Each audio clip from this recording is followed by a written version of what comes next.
ایک دفعہ کا ذکر ہے کہ اللہ کے ایک نیک بندے نے ارادہ کیا کہ وہ توے کا کام کرے۔ توا آپ سمجھتے ہوں گے جس کے اوپر روٹیاں بنائی جاتی ہیں، گھروں میں عمومی طور پہ ہوتا ہے۔ تو انہوں نے سوچا کہ یار توے کا کوئی کاروبار کیا جائے، کوئی رزق حلال کمایا جائے۔ تو انہوں نے اپنے ایک دوست سے مشورہ کیا کہ میں توے کا کام کرنا چاہتا ہوں، تو تمہارا کیا مشورہ ہے؟ تو دوست نے کہا حضرت آپ کو کیا ہو گیا ہے؟ اچھا آپ یہ بتائیے کہ آپ کے گھر میں توا آخری دفعہ آپ نے کب خریدا تھا؟ تو حضرت نے کہا کہ میری تو بیوی جہیز میں لائی تھی، میں وہی استعمال کرتا ہوں، بچے جوان ہو گئے ہیں، آج تک وہی توا چل رہا ہے۔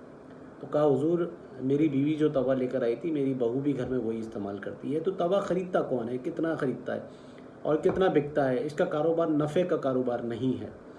تو آپ بڑے افسردہ ہوئے اور اسی حالت میں رات ہوئی اور آپ رات کو سو گئے۔ سوتے میں خواب میں آپ کیا دیکھتے ہیں کہ ایک توے کی دکان ہے اور خریدار فرشتے ہیں، یعنی کہ اس توے کی دکان پر فرشتے آ رہے ہیں اور توے خرید رہے ہیں۔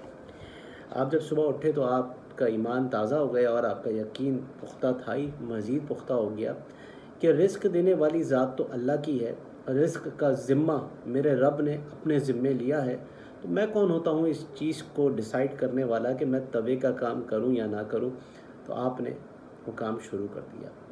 یہ موٹیویشن ہے ان لوگوں کے لیے جو کسی بھی کاروبار کو یا کسی بھی چھوٹے کام کو شروع کرنے سے پہلے خوف کا شکار ہوتے ہیں، یہ خریدے گا کون؟ آپ اگر کپڑا مارکیٹ میں چلے جائیں تو ہزاروں دکانیں موجود ہیں، مشاہدہ کر سکتے ہیں کراچی کی مارکیٹ میں جا کر، اور وہ ہزاروں لوگ اللہ پاک کے کرم سے رزق کماتے ہیں، سالوں سے وہاں بیٹھے ہیں۔ ایسی پوری مارکیٹیں ایک ہی آئٹم کی ہوتی ہیں لیکن ہر دکاندار کماتا ہے۔ یہ اللہ تعالیٰ کا نظام ہے۔ اگر میں یہ سوچتا ہوں کہ میں یہ کام کر کے کیا کر لوں گا، یہ کام یہاں پہ نہیں چلے گا، تو یہ آپ کا کام نہیں ہے، یہ میرے رب نے اپنے ذمے لیا ہے۔ ایمانداری اور اللہ پر توکل اور کوشش، یہ تین وہ سٹیپس ہیں کہ جو کسی بھی کاروبار کو کامیاب ہونے میں معاونت دیتے ہیں۔